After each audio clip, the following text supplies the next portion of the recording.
says, I'm going to teach you the error of your old ways.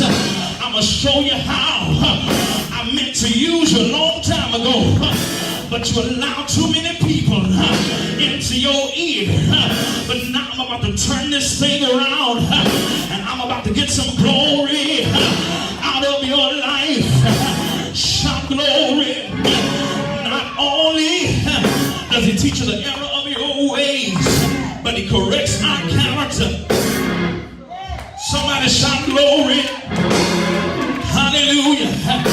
And what the Lord says is that in this season, I'm about to give you a new image for a new season. In other words, you won't look like what you've been through. I'm going to put a new face on you. The people that tried to do you dirty, the people that tried to come against you, won't recognize who you are.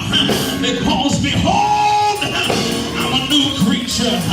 Somebody shout glory. Yes, I feel it in here.